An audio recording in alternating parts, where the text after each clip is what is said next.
देखते हैं आज हम लोग पढ़ेंगे ब्रिटिश विजय के समय भारत की स्थिति। तो अभी का जो समय जो है यहाँ पे मुगल साम्राज्य का पतन होने लगता है after the death of Aurangzeb in 1707 में। और उस समय ब्रिटिश जो रहती है आफ्टर औरंगजेब के डेथ, ठीक है, जिनको पूर्ववर्ती मुगल कहते हैं, उस समय ब्रिटिश भारत में विभिन्न क्षेत्रों को जीतने में क्या होती है, व्यस्त होती है। 18वीं शताब्दी के पूर्वार्ध मतलब शुरुआत में, ठीक है, महान मुगल शासन की शक्ति में प्रतिष्ठा का भारी पतन हुआ, डाउनफॉल शुरू होना हो गया। साम्राज्य जिसने 2 शताब्दियों से अधिक समय तक भारत के अधिकतर हिस्से पर नियंत्रण किया था, लगभग 200 वर्षों तक, उत्तर से दक्षिण लगभग 250 मील और 100 मील चौड़े समकोणीय पट्टी के आकार तक सिमट गया, बहुत छोटा हो गया। साम्राज्य की न केवल राजनीतिक सीमा सुकड़ी, अपूर्ति प्रशासनिक ढांचा भी ध्वस्त हो गया, ठीक है।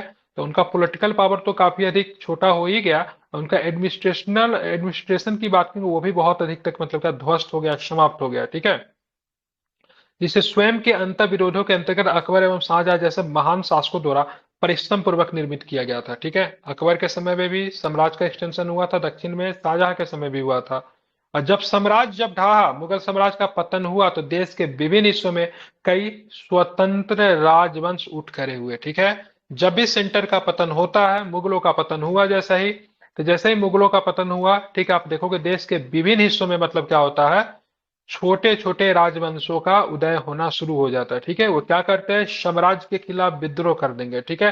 तो कई तरह के राज बनते हैं, इसको जरा ध्यान में रखना है। सबसे पहले होते हैं उत्तराधिकारी, जिसको सक्सेशन स्टेट कहेंगे, ठीक है। ध्यान में रखिए इसको, ठीक है। एक होता है उत्तराधिकारी राज, ठीक है। एक होता है विद्रोही राज। कौन होता है, विद्रोही, ठीक है। एक होता है ना मुगलों के परिधि से बाहर का राज, ठीक है, मुगलों के, ठीक है, परिधि से बाहर का राज। आप बोलोगे सर ये इतने राज बन गए, बिल्कुल, जब मुगल कमजोर हुए तो इस तरह के राज्यों का उदय आपको देखने को मिलता है। सबसे पहले उत्तराधिकारी राज्य कौन, तो उत्तराधिकारी राज्य वैसे राज्य को कहते हैं जो उनके द्वारा स्थापित किया गया, जिनका संबंध मुगलों से था। जैसे बंगाल में मुर्शिद कुली खान, ठीक है, अवध में शहादत Khan,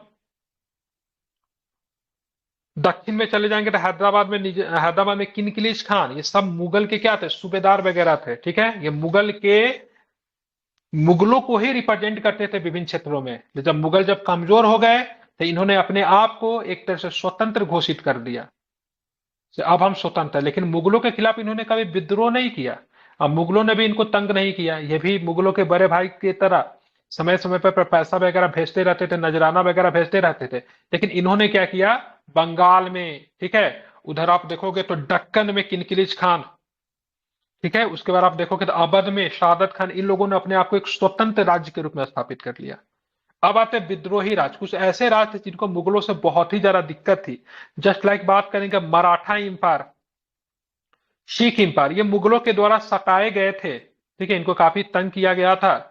during the Aurangzeb reason के समय बात करेंगे तो मराठों का संघर्ष मुगलों से बनी हुई थी। शिवाजी के समय में दो दो सिख गुरुओं की हत्या की गई थी, गुरु अर्जुन देव, गुरु तेग बहादुर। तो इन्होंने मतलब क्या किया, अपना राज्य स्थापित किया, जो कि मुगलों से हमेशा इनका संघर्ष बना हुआ था। ये विद्रोही राज कहलाए, जो कि मुगलों से विद्रोही थे। हाँ, एक और भी, ठीक है, यहाँ पे आप जाओगे, कहाँ पे था यार, जाट इंपायर, ठीक है, जाट में चूड़ामन बदन सिंह वाला जो जाट इंपायर था, वह भी मुगलों के विद्रोही राज्य में ही आएंगे। एक तीसरा राज्य भी बनकर उभरा after the downfall of Mughals, ठीक है, उसको बोलते हैं मुगलों के परिधि के बाहर का राज्य, जिनका मुगलों के साथ कभी संबंध नहीं था। जैसे देखोगे टीपू सुल्तान, सॉरी, हैदर अली टीपू सुल्तान का राज हो गया, कर्नाटक में हो गया, तो इनका मुगलों से कोई भी संबंध नहीं था, ठीक है, ये मुगलों के परिधि से बाहर का राज्य है। तो after the downfall of Mughals 3 प्रकार के राज्य आपको देखने को मिलते हैं। और ये राज्य जो थे क्षेत्रीय राज्य, एक समय में मुगल से भी ज्यादा क्या होते हैं, क्या हो जाते हैं, शक्तिशाली हो जाते हैं। लेकिन फिर भी केंद्र में अभी कौन है, तो केंद्र में मुगल ही है, ठीक है। भले ही राजा नाम का है, लेकिन राजा तो कौन है, मुगल ही है, ठीक है। तो फिर भी ये सब जो थे शक्तिशाली तो मुगल से हो गए थे, ठीक है, जनरली उत्तराधिकारी राज। लेकिन ये हमेशा मुगलों को बड़े भाई की तरह से मांगते थे, बड़ा भाई निकम्मा ही सही, लेकिन है तो बड़ा भाई, ठीक है। समय समय पे इनका मदद भी करते थे, सेना वगैरह भेज देते थे, पैसे वगैरह देते उत्तराधिकारी राज, जब ये संकट में होता था। अब विद्रोही राज जो थे अब मुगलों से क्या करेंगे, बदला लेंगे, क्योंकि एक समय मुगल जब ताकतवर थे तो उन्होंने मराठों को, उन्होंने सिख को काफी अधिक परेशान किया, तंग किया। अब मुगल जब कमजोर होगा तो ये क्या करेंगे, ये दोनों साम्राज्य क्या करेंगे, मुगलों से बदला लेंगे, स्पेशली मराठे। तो इसको आपको ध्यान में रखना है। औरंगजेब की गलत नीतियों से मुगल साम्राज्य की स्थिरता को क्षीण किया, लेकिन सेना में प्रशासनिक व्यवस्था नामक दो स्तंभ 1707 ईस्वी तक सीधे खड़े रहे। ठीक है, औरंगजेब की नीति जो थी, स्पेशली दक्कन की लोग जो नीति जो थी काफी खराब थी। और 1707 में औरंगजेब की मृत्यु भी हो जाती है, लेकिन 1707 तक जब तक औरंगजेब था तब तक प्रशासनिक व्यवस्था और सेना जो था ठीक था। उसका औरंगजेब के मरते ही मतलब क्या था, उत्तराधिकारी की लड़ाई शुरू होता है, क्योंकि जिस समय औरंगजेब मरा उसकी उम्र 80 साल के आसपास थी, और उसका बेटा का भी उम्र 65 साल के आसपास हो गया था, 60-65 के आसपास उसके बेटे की उम्र थे। और बेटा ही मतलब जो था उस समय बुजुर्ग हो गया था, तो अब सक्सेशन की लड़ाई शुरू हुआ after the death of Aurangzeb. ठीक है, शासक कौन बनेगा? आवाज कट रही लगता है। क्या? नहीं मुझे समझा लगता है क्या? साउंड में प्रॉब्लम। हाँ, आवाज बीच बीच में कट रही है। सभी लोगों की कट रही है कि मतलब केवल आप ही को कट रही है? ये तो मुझे नहीं पता। नहीं, अभी ठीक है सर। बीच में बस एक बार ऐसा कट। ठीक है, ठीक है। तो मैंने ये बताया कि जिस समय औरंगजेब का मृत्यु होता है 1707 में, तो उसकी उम्र काफी अधिक थी, और उस समय उसके बेटे भी जो थे वो भी सीनियर सिटीजन हो गए थे। फिर भी सक्सेशन की लड़ाई होती है भाई, सो कौन अगला, who become the next king. ठीक है, लेकिन जो बहादुर शाह प्रथम जो था वो शासक बना। ठीक है, बहादुर शाह प्रथम कहते हैं उसको। ठीक है, और ये मुख्यतः लड़ाई जो थी 1760 ईस्वी से लेकर 1719 तक चली। 12 वर्षों की लंबी लड़ाई थी ये। ठीक है, और ये बहादुर शाह प्रथम की बात करेंगे तो 1707 से लेकर 1712 तक, 1772 1712 तक वो दिल्ली का शासक रहता है। ठीक है, यद्यपि मोहम्मद शाह का जो शासनकाल जो था, मोहम्मद शाह जिसको रंगीला बादशाह कहते हैं, 29 वर्षों की लंबी समावधि तक शासन किया, तथापि उसकी अक्षमता के कारण शाही भाग्य का पुनः उद्धार असंभव था। काफी लंबा समय मिला, तो जाहिर सी बात है आपको ये लग रहा होगा, अरे 29 वर्षों तक शासन किया तो स्टेबिलिटी तो आ जानी चाहिए। ठीक है, स्टेबिलिटी आ जानी चाहिए, लेकिन स्टेबिलिटी नहीं आ पाई, क्योंकि मोहम्मद शाह रंगीला को ज्यादा, ठीक है, वो नाच गाने ज्यादा पसंद थे, राज्य कार्यों में कम इंटरेस्ट लिया करता था, प्रशासनिक कार्यों में कम इंटरेस्ट लिया करता था, और वो जो था, ठीक है, मनोरंजन के कार्यों में ज्यादा इसका ध्यान था। तो 29 वर्षों तक शासन करने के बाद भी स्टेबिलिटी नहीं आ पाई। ठीक है, लेकिन उसी समय इसी के शासनकाल में एक बहुत ही शानदार व्यक्ति था, जिसको हम लोग निजाम उल मुल्क कहते हैं या फिर किनकिलिच खान कहते हैं। ठीक है, 1724 में वजीर के पद से इस्तीफा दे दिया। ठीक है, ये वजीर के पद पे काम कर रहे थे हैदराबाद में। ठीक है, और इन्होंने वजीर के पद से इस्तीफा दे दिया, क्योंकि मुगल ऑलरेडी कमजोर हो गया था। उन्होंने खुद ही मतलब स्वतंत्र हैदराबाद राज्य की स्थापना करने हेतु दक्कन चला गया। ठीक है, तो वजीर के पद से इस्तीफा दे देता है। ठीक है, मंत्री बनाया गया था मुगल, क्या इनको मंत्री बनाया गया था? ठीक है, प्राइम मिनिस्टर, वजीर is the just prime minister. तो मुगल एम्पायर में ये प्राइम मिनिस्टर थे, इन्होंने इस्तीफा दे दिया। अब बोले से भाई हम तो चले दक्षिण भारत। ठीक है, दक्षिण भारत में जाके हैदराबाद में जाके इन्होंने स्वतंत्र राज्य की मतलब क्या कर दी, स्थापना कर दी। यहां पर भी इन क्षेत्रों में भी पहले ये रहे थे। ठीक है, एक्चुअली में क्या था, सब मोहम्मद साहब को सब सिखा दिया। ठीक है, नहीं होता कान भर देना, ये व्यक्ति जो है किनकिलिच खान जो है से बहुत अधिक शक्तिशाली हो रहा है, या आपको मतलब क्या करेगा, आपको गद्दी से हटा के आपको टेक ओवर कर लेगा, ऐसी बातें हो रही थी। तो इनको आप देखोगे मुख्यतः, ठीक है ध्यान रखना, इनको मुख्यतः मतलब कहां पे भेज दिया गया, इनको मुख्यतः इनको दक्षिण भारत में मतलब भेज दिया जाता है। मेनली इनको बोला जाता है से आप जाओ, ठीक है, नॉर्थ इंडिया में जाके रूल वगैरह करो, लेकिन ये बोलते से नहीं भाई साहब हम तो दक्षिण भारत चले, क्योंकि मैं पहले भी वहां का प्रशासक रह चुका हूं। ठीक है, तो रिजाइन करके चले जाते हैं। अब वहां पे जाके इन्होंने स्वतंत्र राज्य की स्थापना कर ली। अवध और पंजाब में भी इसी तरह का अनुसरण किया गया, अवध में भी किया गया और पंजाब में भी किया गया। ठीक है, और इसी तरीके उत्तराधिकारी राज्यों में भी घटित हो गया। तो ये सब जो राज्य जो बने, ये सब कौन से राज्य बने? उत्तराधिकारी राज्य बने, क्योंकि इन ये राज्य जिनके द्वारा स्थापित किया गया था, ये सभी कभी ना कभी मतलब कौन रहे थे, तो मुगलों के अधीन काम करने वाले अधिकारी रहे थे। ठीक है, तो ये कौन सा राज्य बना? तो ये उत्तराधिकारी राज्य बना। कई स्थानीय प्रमुखों ने भी अपनी स्वतंत्रता का दावा करना शुरू कर दिया, और मराठे ने शाही दायित्व उत्तराधिकार में प्राप्त करने का प्रयास करना भी शुरू कर दिया। तो जब घर घर का ही मतलब जो सेंटर जो था वो कमजोर होना शुरू होता, तो बाहर वाले लोग जो थे आंख उठा के देखना ही शुरू कर देते हैं। तो यहाँ पे तो जो इनके अपने लोग थे, जो इनके अधिकारी थे, उन्होंने तो मतलब स्वतंत्रता की घोषणा की ही। और जो छोटे छोटे सरदार जो थे, स्थानीय प्रमुख थे, उन्होंने भी खुद को मतलब स्वतंत्रता का दावा करना शुरू कर दिया। अब मुगलों के सामने चुनौती बन गई से भाई साहब साम्राज्य को बना के रखा कैसे जाए। ठीक है, तो ये एक बहुत अच्छी चीज थी। साम्राज्य को अक्षुण्णता में मुगलों के समक्ष चुनौतियां क्या थी। तो उपर्युक्त आंतरिक कमजोरियों के अलावा मुगल साम्राज्य को उत्तर पश्चिम से विभिन्न आक्रमण के रूप में भारी चुनौतियों का सामना कर रहा था। अब यहाँ पे आंतरिक मामले तो थे ही इनकी बहुत अधिक। ठीक है, साम्राज्य के अंदर आप देखोगे, ठीक है, तो बहुत सारी चीजें चल रही थी। ठीक है, साजिशें चल रही थी से अगला शासक कौन बनेगा। कोई भी लग नहीं रहा था कभी भी शासक क्या हो सकता है, बदल सकता है, क्योंकि औरंगजेब के बाद कोई भी मतलब स्टेबल नहीं मिल रहा था। नए नए राज्य जो थे विरोध कर रहे थे। उसके अलावा बाहर से भी मतलब चुनौती निकल कर आ रही थी। फारस के शासक, जिसको हम लोग फारस के शासक की बात करेंगे तो उस समय ईरान, फारस दस्तक ईरान क्या था। फारस का मतलब क्या, ईरान। ईरान का शासक जो था उस समय नादिर शाह था। उसने मतलब भारत पर क्या किया, हमला कर दिया। तो नादिर शाह ने भारत पे हमला किया 1739 में। ठीक है, ध्यान रखिए 1739 में, 3839 कहते हैं, भारत में हमला किया। और इसने जिस समय भारत पे हमला किया उस समय ध्यान में रखना है, ठीक है, जो मुगल शासक जो था मोहम्मद शाह था। कौन था, क्या था मुगल शासक, याद रखो कौन था। तो मोहम्मद मोहम्मद शाह था। शाह।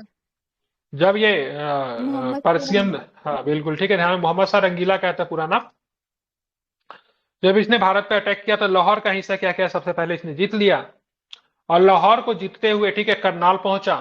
ठीक है, पंजाब वाला इलाका है, करनाल पहुंचा, वहां पे लड़ाई होती है। और इसमें मुगल सेना बहुत अधिक बुरी तरीके से पराजित होती है। ठीक है, तो 1739 में बैटल ऑफ करनाल होता है, जिसमें क्या होता है, मुगल सेना क्या होती है, काफी अधिक पराजित होती है। और यहाँ पे मतलब क्या होता है, मुगल सेना को पराजित कर दिया, दिल्ली को ध्वस्त कर दिया गया। अब आक्रमणकारी जो थे, ठीक है, जो आक्रमणकारी जो थे, जैसे मोहम्मद क्या नाम इसका, नादिर शाह जो थे, उसने मतलब क्या किया, मुगल शासक, मुगल बादशाह मोहम्मद शाह को बंदी बना लिया।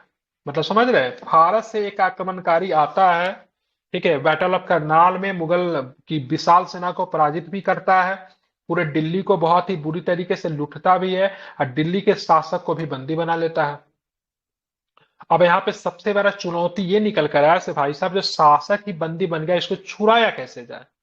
तो उस समय जो सबसे समझदार व्यक्ति जो थे पूरे मुगल इंपायर में थे, दो व्यक्ति थे। ठीक है, एक जो था अवध का नवाब जो था, जिसको सादत खान के तौर पे जानते हैं। ठीक है, और एक दूसरा जो था, वही जो था हैदराबाद का, जो कि कभी वजीर रहा था मुगल भाई, किनकिलिज खान, जिसको निजाम उल मुल्क के नाम से जानते हैं। ठीक है, सादत खान को बुरहान और मुल्क क्यों बोलते थे सर? उपाधि दी जाती थी। ठीक है, ये बुरहान मुल्क उपाधि दी जाती थी। ठीक है, दोनों को मिला हुआ था, इसको भी मिला हुआ था, इसको निजामुल मुल्क इसको मिला था, उसको बुरहान मुल्क मिला था। ठीक है, उपाधि दी जाती थी, ये बहुत प्रमुख उपाधि होती थी, सबसे प्रमुख व्यक्ति को ही दिया जाता था, मतलब इनका मुगल एम्पायर में काफी अधिक अहमियत है। तो निजाम उल मुल्क ने सादत खान को बोला से भाई साहब ऐसा करो, देखो शासक ही बंदी बन चुका है, कुछ उपाय तो लगाओ। तो शहादत खान जो था वो निकला और मतलब वो इसके नादिर शाह से जाके बात करना शुरू किया। सो आप क्या करोगे, आप छोड़ दो, जो हुआ सो हुआ, कुछ पैसे ले लो, छोड़ दो। लेकिन नादिर शाह ने डांट के भगा दिया शहादत खान को। ठीक है, बात नहीं बन पाई। फिर निजाम उल मुल्क आता है और बात करता है नादिर शाह से आप छोड़ो इसको। ठीक है, तो कुछ डिमांड करते हैं, कुछ डिमांड करते हैं। से यहाँ पे कितना डिमांड करता है, 2 करोड़ रुपया आई थिंक मांगता है, जिसमें से नियम ये थी से 50 लाख रुपया आपको अभी दे दिया जाता है। ठीक है, ये किनकिलिज खान ने नादिर शाह से फाइनल किया था। 50 लाख रुपया अभी दे देते हैं, आप दिल्ली से निकलो, 50 लाख रुपया आपको मिल जाएंगे। जैसे दिल्ली के सीमा से बाहर जाओगे फिर 50 लाख रुपया आपको मिल जाएंगे। ठीक है, जैसे ही आप फारस पहुंचेगा आपको 1 करोड़ रुपया मिल जाएंगे। ठीक है, ये फैसला हुआ था। लेकिन बीच में एक चाल क्या चल दिया जाता है ना, ये बात करना किसको था, तो शुरू में तो बुरहान और मुल्क गया था, शहादत खान गया था अवध का शासक, लेकिन उससे बात नहीं बन पाती। लेकिन ये बात कर कौन लेता है, किनकिलिज खान कर लेता है। ठीक है, और किनकिलिज खान जो था और बुरहान मुल्क जो थे आपस में कंपटीटर थे। तो शहादत खान को लगने लगा से अरे इसका जो रुतबा जो है ना मुगल इंपायर में काफी अधिक बढ़ जाएगा। ये शहादत खान ने मतलब क्या किया, नादिर शाह को सिखा दिया, साहब मूर्ख है, आप 2 करोड़ रुपया लेकर ही आप लौट रहे हो, जबकि आप दिल्ली को अगर लूटोगे तो आपको कई करोड़ रुपया आपको मिलेंगे। ठीक है, नादिर शाह को भी लगा यार सही बात है, 2 करोड़ रुपया लेकर ही मैं इतना मेहनत क्यों करी, मुझे तो बहुत सारे पैसे मिल सकते हैं। तो उसने दिल्ली को लूटना शुरू किया। शुरुआती कई महीनों तक सेना जो थी, लगभग महीनों तक सेना रही थी। ये प्रश्न पूछा कितने दिन तक रहा था, आई थिंक 1 महीना से ज्यादा ही रहता, 2 महीने के आसपास रहा था। ठीक है, मुझे एक्चुअली में डेट नहीं, तारीख नहीं, मतलब कितने दिन रहा याद नहीं है, लेकिन मिल जाएगा गूगल करेंगे तो इसको कुछ हाथ नहीं लगता है। तो यह वार्न करता है, ठीक है, इसको वार्न करता है किसको, क्योंकि दिल्ली पे चढ़ाई करने के लिए नादिर शाह को किसने उकसाया था कि 2 करोड़ रुपया मत लो, दिल्ली को लूटो, शहादत खान ने। ठीक है, शहादत वो शहादत खान खान को ने। बोलता है देखो बेटा, अगर तुमने बोला था इतने पैसे मिलेंगे, अगर मुझे नहीं मिले तो हम अवध पे क्या करेंगे, आक्रमण करेंगे। ठीक है, और जो भी पैसे मुझे जो नुकसान हो रहे हैं सब तुम चुकाओगे। अब शहादत खान डर जाता। शहादत खान अपने क्षेत्र में अच्छा शासक था, ठीक है, वह और उसको पूरे मुगल एम्पायर में यह भी पता चल जाता है, ऐसे मतलब नादिर शाह तो जा रहा था 2 करोड़ रुपया लेके, लेकिन इसको दिल्ली पे आक्रमण करने के लिए किसने उकसाया, तो शहादत खान ने उकसाया है। ये बात जब पता चलता है ना, तो गलानी से शहादत खान आत्महत्या कर लेता है। ठीक है, तो शहादत खान जो अवध का पहला शासक था, उसने आत्महत्या की थी। ठीक है, उसका कारण कहीं ना कहीं से क्या था, नादिर शाह था। ठीक है, अब यहाँ पे बहुत दिन तो मतलब काफी लूटपाट करता है, कुछ मिलता नहीं है, लेकिन बाद में मतलब क्या होता है ना, पूरे शहर को मलबे के रूप में क्या कर दिया, तब्दील कर दिया गया। राजकीय खजाने में धनवान कुलीन लोगों की तिजोरी से 70 करोड़ रुपया इकट्ठा किया गया। ठीक है, लूटा गया। मयूर सिंहासन एवं कोहनूर हीरा नादिर शाह की लूट की चीजों में दो बेहद कीमती चीजें थी, जिसको लेकर चला जाता। मयूर सिंहासन में कोहनीर हीरा। ठीक है, तो लूटी गई राशि एवं चीजों से बेहद खुश था, जिसने फारस के नागरिकों का आगामी 3 वर्षों तक कर से छूट प्रदान कर दी। जब वो फारस जाता, जब वो ईरान पहुंचता, तो वहां पे जो लूटी हुई चीजें थी वो इतनी बड़ी संख्या में थी कि फारस के नागरिकों को उसने बोला कि भाई साहब 3 वर्ष तक तुमको कोई भी टैक्स फ्री नहीं है, ठीक है, कोई भी जीएसटी नहीं देना, पूरी तरीके से एंजॉय करो। ठीक है, नादिर शाह ने काबुल सहित सिंधु नदी के पश्चिम का सामरिक रूप से महत्वपूर्ण मुगल क्षेत्र में हथिया लिया, जिसने भारत को उत्तर पश्चिमी की तरफ से होने वाले आक्रमणों के प्रति एक बार फिर से कमजोर कर दिया। उत्तर पश्चिम से जो आक्रमण होते थे ना, जिसको कंट्रोल करने के लिए मुख्यतः कंधार वगैरह जो इलाका जो था, कंधार जो था मुगलों के बीच में। ठीक है, और आप ध्यान में रखोगे ईरान का जो शासक जो था, फारस का जो शासक जो था, शाह के बीच में हमेशा मतभेद का कारण था। पूछा भी जाता है तो दोनों के बीच में मतभेद का कारण क्या, कंधार था। ये काफी स्ट्रेटेजिक लोकेशन पे था, लेकिन अब उसके हाथों में चला जाता है तो मुगल एम्पायर सुरक्षित नहीं थी। कभी भी मतलब क्या होता, उत्तर पश्चिम से आक्रमण हो सकता, वही होता आगे चल के कुछ ही समय के बाद अहमद शाह अब्दाली फिर भारत पे अटैक कर देता है। हुई अहमद शाह अब्दाली, तो अहमद शाह अब्दाली का संबंध नादिर शाह से ही है। ठीक है, नादिर शाह का सक्सेसर जो था अहमद शाह अब्दाली था। ठीक है, तो नादिर शाह के सेना में ही था अहमद शाह अब्दाली। ठीक है, वरिष्ठ पद पे था। आगे चल के नादिर शाह का सक्सेसर की बात करेंगे तो अहमद शाह अब्दाली ही बनता है, जो कि अफगानिस्तान का फाउंडिंग फादर भी है। ठीक है, तो अफगानिस्तान का फाउंडिंग फादर है, अफगानिस्तान में अहमद शाह अब्दाली का बड़ा सम्मान है। नादिर शाह के पश्चात देखोगे अहमद शाह अब्दाली ने अफगानिस्तान पर अपना शासन कायम किया, और 1748 से 1768 में कई बार उत्तरी भारत पर उसने आक्रमण किए। ठीक है, उसने लगातार मुगलों को परेशान किया। ठीक है, 1757 में जब अंग्रेजों ने प्लासी का युद्ध जीतकर बंगाल में कदम रखा, तो उसने दिल्ली पे आधिपत्य जमा लिया, मुगल बादशाह पर नजर रखने के लिए अफगान केयर टेकर को भी पीछे छोड़ दिया। ठीक है, और जब महत्वपूर्ण लड़ाई जो होती है, अहमद शाह अब्दाली का जो भारत पे आक्रमण होता है, मराठों के खिलाफ था, 1761 में था। इसको हम लोग पानीपत के तृतीय युद्ध के रूप में जानते हैं। ठीक है, तो यहाँ पे किसका आक्रमण शुरू हो गया, तो फिर से किसका, तो अहमद शाह अब्दाली का आक्रमण हुआ, जिसको नूरे अखबान के तौर पे भी जानते थे, दुर्रे दुरानी भी कहते थे। और 1761 में मराठों की यहाँ पे पराजय हुई। मराठों के बारे में कहा जा रहा था सब मुगलों का स्थान ये ग्रहण कर लेंगे। ठीक है, लेकिन कहते हैं पानीपत के युद्ध में ये साबित कर दिया कि भारत पे शासन कौन नहीं करेगा। मतलब कहते हैं ना, भारत पे शासन कौन करेगा यह तय नहीं किया, पानीपत के तृतीय युद्ध ने यह साबित किया कि भारत पे शासन कौन नहीं करेगा। ठीक है, तो ध्यान में रखना, काफी अधिक इंपॉर्टेंट है, पूछा जाता है। तो तीसरा युद्ध में क्या हुआ, मराठे पराजित हुए, मुगल का कहानी वैसे ही समाप्त था। मराठे हार गए, मराठे उत्तराधिकारी के तौर पर देखे जा रहे थे। अब यहाँ पे लॉन्ग टर्म पे फायदा किसके हुआ, तो मुगल का कहानी समाप्त, मराठों का कहानी समाप्त। अहमद शाह अब्दाली बेचारा हिंदुस्तान में फंसा हुआ रहा, तब तक जाके अफगानिस्तान पे उसके वार ऑफ सक्सेशन अफगानिस्तान में शुरू हो गया। अहमद शाह अब्दाली ने सोचा सब भारत के चक्कर में पूरा अफगानिस्तान को गवा देंगे। ठीक है, वह तुरंत पानीपत के तृतीय युद्ध में लड़ना भी नहीं चाहता था। पानीपत के तृतीय युद्ध रुका जा सकता था, लेकिन विश्वासराव भाव की गलतियों की वजह से या फिर उनके नासमझी की वजह से युद्ध हुआ, जिसमें कहते हैं ऐसे मराठा साम्राज्य का कोई ऐसा घर नहीं था जिसके घर से कोई ना कोई उस दिन मारा नहीं था। ठीक है, इतने बड़े पैमाने पे मराठा सैनिकों की हत्या की गई। ठीक है, लेकिन अंतिमतः इसका परिणाम क्या निकला? मराठा तो पूरे शक्तिविहीन हो गए, और इसको क्या नाम है, अहमद शाह अब्दाली को भी कुछ नहीं मिला, वो भागा भागा अफगानिस्तान जाता है। ठीक है, लेकिन ये सारे घटनाओं से सबसे ज्यादा लाभान्वित कौन हुआ? सबसे ज्यादा फायदा किसको मिला? अहमद शाह ने मराठों को पूरी तरीके से कमजोर कर दिया। लाभ क्या मिला? कुछ नहीं मिला, उसको अफगानिस्तान जाना पड़ा। उसके भी ऐसा नहीं, अहमद शाह अब्दाली के सैनिक नहीं मारे गए थे, उसके भी काफी क्षति हुई थी उसको। परिणाम क्या मिला? कुछ नहीं मिला उसको। मराठे बेचारे ऐसे ही कमजोर हो गए, पूरा उनका कहानी समाप्त हो गया। ये और आप देखोगे इसे क्या नाम है, मुगल ऐसे ही कमजोर हो गया। ओवरऑल फायदा किसको मिला? ब्रिटिश को। ठीक है, क्या मिला? ब्रिटिश को सबसे बड़ा फायदा मिला, क्योंकि मुगल ऑलरेडी कमजोर हो चुके थे। डेट टाइम अगर ब्रिटिश को कोई अगर चैलेंज करने वाला था तो मराठे थे। ब्रिटिश अगर किसी से अगर डरता था तो मराठे से डरता था। ठीक है, यहां तक कि कुछ स्टेटमेंट भी है। ठीक है, वेलेजली का से बोला था कि भाई मराठे के चक्कर में कभी मत पड़ियो। ठीक है, जिससे जो भी करना है, लेकिन मराठे से हमेशा आपको दूर रहना है। अब यहाँ पर मराठा का लाइन खत्म, मुगल का लाइन खत्म। ओवरऑल जो मतलब किसको मतलब फायदा हो रहा है? तो ब्रिटिश को। ब्रिटिश का पूरे तरीके से मतलब क्या हुआ? ठीक है, चीजें मतलब यहाँ पे सॉल्व आउट हो गई उनके लिए। पूरा मतलब बंगाल जो था खुला हुआ मिल गया। ठीक है, आप देखिएगा मराठे के पराजित होने के ठीक कुछ समय के बाद बैटल ऑफ बक्सर होगा। ठीक है, आप देखिएगा मुगल साम्राज्य के विघटन के कारण, वाई मुगल एम्पायर विघटन के हुआ, डाउनफॉल हुआ, कि क्या इसके कारण थे? तो कुछ इतिहासकार विश्वास करते हैं कि 18वीं शताब्दी के मध्य में भारतीय अर्थव्यवस्था में तीव्र गिरावट के कारण मुगल साम्राज्य का पतन हुआ। यह सत्य है कि साम्राज्य के कई हिस्सों में अलग अलग समय के लिए अराजकता एवं युद्ध हुए, जिसने प्रतिकूल वित्तीय विपदा को जन्म दिया, मतलब फिनेंशियल इशू मतलब हो गया। केंद्रीय शासन ने अपनी शक्ति खो दी, जिसने दिल्ली के पतन को प्रवृत्त किया, मतलब दिल्ली का पतन होगा ऐसा बिल्कुल निश्चित हुआ। लोगों ने प्रांतों की ओर प्रस्थान कर लिया, बाजारों ने अपनी प्राथमिकता खो दी, कलाकारों ने आजीविका प्राप्ति के लिए अन्य स्थानों में गमन कर दिया। भी ठीक है, अब कलाकार कब रहेंगे दरबार में? कलाकार कब रहेंगे? एक तो आप देखोगे औरंगजेब का शासनकाल जो था 49 वर्षों का शासनकाल था।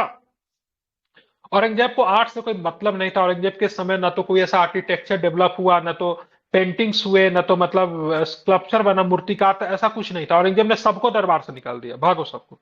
ठीक है, और वहीं से जब कुछ चित्रकार जो औरंगजेब के दरबार से जब भागे, मुगल एम्पायर से जब भागे, तो उन्होंने मतलब आप देखोगे पटना के आसपास के क्षेत्र में उन्होंने एक विशेष प्रकार का कला को डेवलप किया, जिसको हम लोग पटना कलम के नाम से आज भी जानते हैं। ठीक है, तो दरबार से जो लोग जो थे, ठीक है, सब निकलना शुरू हो गए, क्योंकि अब उनको पैसे मिल नहीं रहा था। मुगलों की ग्लैमरस लाइफ पहले जैसी नहीं थी। ठीक है, और इसी प्रकार की स्थिति आगरा और अवध की भी थी। सिख विद्रोह ने स्थिति को और अधिक गंभीर बना दिया। सिख विद्रोह करेंगे ही भाई, क्योंकि आपने अर्जुन देव की हत्या कराई है, गुरु तेग बहादुर की हत्या करवाई है, तो वह बदला लेना चाहते थे। ठीक है, तो बदला लेंगे। उनके बच्चे जो थे बदला लेंगे, किनके बच्चे? मुगलों के बच्चे से बदले लेंगे, जाहिर सी बात है। अब यहाँ पे जिन्होंने लाहौर एवं अन्य स्थान पर व्यापारिक मार्गों का अवरुद्ध कर दिया। ठीक है, सामान्य तौर पर 18वीं शताब्दी के मध्य तक उत्तरी पश्चिमी भारत में समृद्ध शहरी केंद्र अपक्षय की स्थिति में आ चुके थे। बंगाल, बिहार, उड़ीसा के पूर्वी प्रांतों में मराठाओं के आकस्मिक हमलों से विनाशकारी युद्ध को बढ़ावा दिया। ठीक है, तो एक तरफ से सिख इंपायर कमजोर कर रहे थे, पश्चिम की तरफ से, उत्तर पश्चिम की तरफ से, और पूरब की तरफ से अगर बात करेंगे, उत्तर पूरब की तरफ से, सॉरी, पूरब की तरफ से मुख्यतः कौन परेशान कर रहे थे? तो मराठों परेशान कर रहे थे। ठीक है, मतलब समझते हैं ना, बचपन में की हुई गलती, सॉरी, पूर्वजों के द्वारा की हुई गलतियां बच्चों को भुगतना पड़ता है। ठीक है, तो इन पास्ट में औरंगजेब ने गलती की, जहांगीर ने गलती की, उसका बदला ठीक है अब लिया जा रहा है, और बड़े पैमाने पे लिया जा रहा है। ठीक है, तो क्या ये विघटन की जो प्रक्रिया जो थी कोई एक दिन में शुरू होगी? नहीं, विघटन की प्रक्रिया कभी भी एक दिन में नहीं होती। ऐसा नहीं होता रातों रात मुगल साम्राज्य का डाउनफॉल हो गया, ऐसा नहीं, कभी ऐसा नहीं हो सकता। सडन कोई भी चीज इतिहास में नहीं होती है। ठीक है, इतिहास मतलब ध्यान में रखेंगे तो स्लोली स्लोली स्लोली स्लोली चलता है। ठीक है, नथिंग, मतलब कुछ भी ऐसा ड्रास्टिकली चेंज नहीं होता है। ठीक है, ना धीरे धीरे होता है। तो विघटन की प्रक्रिया भी मतलब धीरे धीरे कैसे हुआ, तो ध्यान में रखोगे। ठीक है,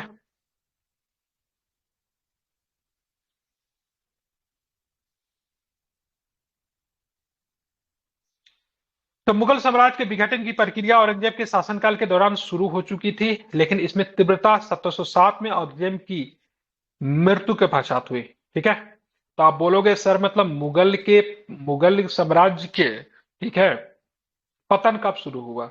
तो औरंगजेब के शासन काल में ही शुरू हो चुकी थी। औरंगजेब की जो दक्कन की नीति जो थी बहुत खराब थी। औरंगजेब दक्कन में ऐसा फंसा रह गया कि उनके लिए मौत का कब्र का दक्कन बन गया, ठीक है, दक्कन से कभी वो बाहर निकल नहीं पाया, ठीक है। और यहां तक की परिस्थितियां इतनी भी शोचनीय एवं चिंताजनक नहीं थी कि प्रक्रिया को रोका नहीं जा सकता। रोका जा सकता था, ठीक किया जा सकता, लेकिन ठीक कब करते?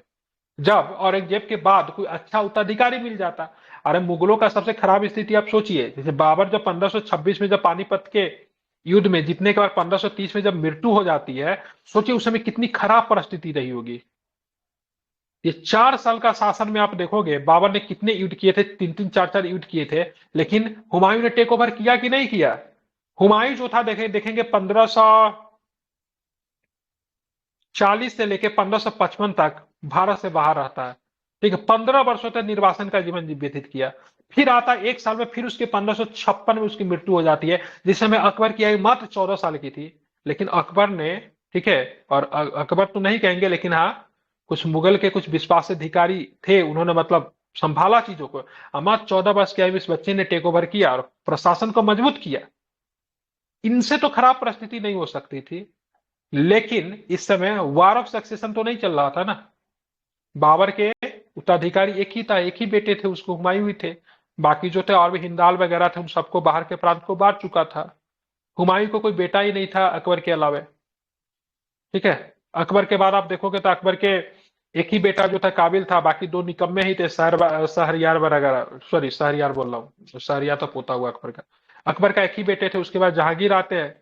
जहांगीर के बाद जो देखेंगे तो वार ऑफ सक्सेशन शुरू होता है शाहजहां भर से शहरयार वगैरह में, लेकिन शहरयार वगैरह वो सब वो था, क्या बोलते हैं, पीने वाला था, दिन भर पी के पलटा हुआ रहता था, उसके टक्कर का नहीं था। शाहजहां शासक बनता है। शाहजहां के बाद देखोगे वार ऑफ सक्सेशन फिर शुरू होता है, लेकिन काबिलियत औरंगजेब में थी, वो टेक ओवर करता है। लेकिन औरंगजेब के बाद कोई ऐसा नहीं था जो कि मतलब चीजों को संभाल सके। यहाँ तक कि बहादुर शाह प्रथम की बात करेंगे तो 1707 में, ठीक है, 1707 से लेकर 1712 तक वो शासक रहेगा, ठीक है। कहते हैं ये आखिरी मुगल शासक था जिनके बारे में कुछ अच्छे शब्द कहे जाते हैं, द लास्ट मुगल्स, ठीक है, द लास्ट मुगल, अंतिम मुगल शासक था जिनके बारे में कुछ अच्छे शब्द कह सकते हैं। मतलब इसके बाद जो भी आएगा, ठीक है, उनके बारे में जो भी कहना सो कहिए। अब यहाँ पे देखिएगा मोहम्मद शाह का शासनकाल 29 वर्षों का था। समझिए कितना लंबा पीरियड होता है। इसमें अगर चाहता तो कोई शासक इसको बहुत अच्छे तरीके से एडमिनिस्ट्रेशन को ठीक कर सकता था, स्टेबलाइज कर सकता था, ठीक है, लेकिन इसने नहीं किया। रंगीला बादशाह था, ठीक है, इनको नृत्य बहुत पसंद था, ठीक है। जब कहते हैं से यहाँ पे नादिर शाह का जब आक्रमण जब होता है दिल्ली पे, तो ये दीवाने खास में बैठ के नृत्य का आनंद ले रहा था, ठीक है। जब वो हकारा जो होता है वो आते आते न्यूज देता है से महाराज महाराज महाराज तो नहीं बोलते ना, क्या बोलते होंगे यार, जो भी कहते होंगे, से नादिर शाह जो है से दिल्ली के, बादशाह हाँ बोलते ठीक होंगे है, ना सर। जो भी बोलते होंगे, ठीक है, से नादिर शाह जो है से दिल्ली के सीमा के बाहर मतलब खड़ा है। तो ये उस समय शराब पी रहा था, तो उसने जो लेटर जो था उसको क्या किया, शराब में डुबो दिया, पढ़ा भी नहीं। मतलब इतना ये व्यक्ति निश्चिंत था, इसको इतना अपने सेना पे गुमनाम था, कुछ नहीं हो सकता था। लेकिन इसके सेना बैटल ऑफ करनाल में 1739 में 2 घंटे के अंदर में, 1.5 से 2 घंटे के अंदर में धराशायी हो गई, ठीक है। तो ये इसकी नीति थी, ये स्टेबलाइज नहीं कर पाया मुगल एम्पायर को, ठीक है, पतन की ओर चला गया। यद्यपि कई प्रांतीय मुखिया और शासकों के द्वारा मुगल सत्ता के समक्ष चुनौती प्रस्तुत की गई, तथापि कोई भी मुगल शक्ति के समक्ष स्वतंत्रता प्राप्त नहीं कर सका। सिख, मराठा और राजपूत इतनी क्षमता हासिल नहीं कर सके मुगल साम्राज्य को उखाड़ फेंक सके, ठीक है। सब विद्रोही राजा सिख है, मराठा है, राजपूत है, ठीक है। उन्होंने मुगल शक्ति का मात्र इतना विरोध किया कि उसने अपने समृद्ध क्षेत्र में स्वतंत्रता हासिल कर लिया। मतलब दे कांट रिप्लेस मुगल, ये कभी मुगल को रिप्लेस नहीं कर पाए, इतना दिल्ली पे कभी कब्जा नहीं कर लिया। हाँ इतना इन्होंने जरूर कर लिया, सो अपने क्षेत्र में इन्होंने क्या किया, स्वतंत्रता हासिल कर लिया। इसी प्रकार औरंगजेब के उत्तराधिकारी जो थे सक्षम एवं योग्य शासक होते तब मुगल सत्ता का पतन नहीं होता, ठीक है। जाहिर सी बात है, अगर पिताजी बहुत संपत्ति बना कर गए तो अगर बेटा अगर अच्छा है तो संपत्ति को क्या करेगा, कायम करके रखेगा, ठीक है। लेकिन बेटा अगर निकम्मा अगर निकल गया तो सबको क्या करेगा, पिता का बनाया हुआ संपत्ति को तोड़ेगा, फोड़ेगा, बेच के खाएगा। वही मुगलों के जो आफ्टर औरंगजेब जो उनके सक्सेसर जो हुए, ठीक है, दे आर नॉट कैपेबल, ठीक है, वो कैपेबल नहीं थे। किस वजह से, they are not good leaders, they are not good warrior, they are not good administrator, ठीक है। तीनों क्वालिटी उनमें नहीं थी, ना तो वॉरियर थे, ना तो वो लीडर्स थे, और ना तो एडमिनिस्ट्रेटर थे, ठीक है, तीनों के तीनों क्वालिटी उनमें नहीं थी, ठीक है। और जो शत्रु जो थे वो तो निशाने पे बैठे हुए थे, क्योंकि इनके साथ इन द पास्ट काफी औरंगजेब के समय ही सिखों के साथ दिक्कतें हुई थी, मराठे के साथ ये लोग हमेशा लड़ते रहते थे, राजपूतों के साथ इन्होंने गद्दारी किया था।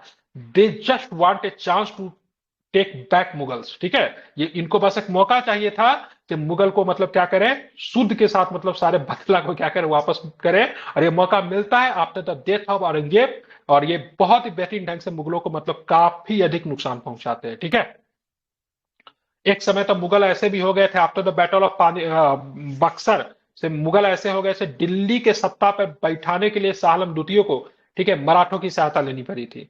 तो मध्यकालीन युग में भारत का भविष्य शासक की क्षमताओं पर निर्भर होता था। औरंगजेब ने उत्तराधिकारी असक्षम थे, कमजोर थे, और यहाँ तक कि निर्लज भी थे, ठीक है। मतलब इन्होंने निर्लज जैसे शब्द का भी प्रयोग किया है। आप किस शब्द में निर्लज का प्रयोग किया गया सब समझ सकते हैं। मतलब ये लोग अय्याश थे, दे आर ड्रंकर्स, ठीक है। इनको एडमिनिस्ट्रेशन से कोई मतलब नहीं था, ये नशा करते थे, मतलब इस तरह के मतलब बेवकूफ शासक हुए, अजीब अजीब शासक हुआ, ठीक है। कि किसी को आप बोलते हैं मुगलों का कायर कह सकते हो, फर्रुखसियर जैसे शासक को, ठीक है। इसका क्या नाम था, इसका मोहम्मद शाह रंगीला था, ठीक है। एक एक ऐसा भी शासक हो जिसको लड़कियों का, औरतों का वस्त्र पहनने का शौक था, इस तरह का। इनको एडमिनिस्ट्रेटर से कुछ दूर दूर तक योगदान नहीं था। इन्होंने सबने मिलकर अपना मुगल साम्राज्य को मतलब क्या किया, पतन के राह को, ठीक है, तैयार कर दिया, ठीक है। उसने विघटन की प्रक्रिया को तीव्र किया, अंततः इसे धूल धूसरित करने में योगदान दिया, ठीक है। अब कल के क्लास में वो देखेंगे औरंगजेब के पश्चात साम्राज्य की प्रमुख अन्य समस्याएं क्या थी। After the death of Aurangzeb what is the main मतलब चैलेंजेस क्या था, साम्राज्य किस तरीके से मतलब करेंगे, चैलेंजेस क्या था, उसको किस तरीके से उसको डिफाइंड किया जा सकता था, उसको मॉडिफाइड कैसे किया जा सकता था, ये काफी इंपॉर्टेंट है, ठीक है। और ये प्रश्न मेंस में आ चुका है, ठीक है। इसे बताना है what is the main causes of downfall of Mughal empire, ठीक है। मतलब मुगल साम्राज्य के पतन के कारणों की चर्चा करे, ठीक है। क्या किन परिस्थितियों में मुगल साम्राज्य के पतन को रोका जा सकता था, ठीक है। वो कौन से कारण थे जिसने मुगल साम्राज्य के पतन को, ठीक है, असंभववाई बना दिया, ठीक है। ऐसे प्रश्न मेंस में देखने को मिले इन फ्यूचर। तो ये आपका स्पेक्ट्रम जो है आपका कॉन्सेप्ट को ही बिल्ड करता है, ठीक है। अभी तक आपको लग रहा होगा इतना कुछ हम पढ़ लिए, लेकिन ऐसा कुछ नहीं है याद करने वाला। तो ये आपके कॉन्सेप्ट को बिल्ड करता है, रिटेन एबिलिटी को ठीक करता है, ठीक है, आपको बोलने की कैपेबिलिटी को ठीक करता है। ऐसा नहीं कि यहाँ से बहुत सारे प्रश्न आपको प्रीलिम्स में दिख जाएंगे, ऐसा नहीं होता है, ठीक है। इसमें कुछ ही ऐसे चैप्टर है जो कि प्रीलिम्स के पॉइंट ऑफ व्यू से है, बाकी सारे के सारे चैप्टर जो कॉन्सेप्चुअल चैप्टर है, ठीक है। ध्यान में इसको रखेंगे।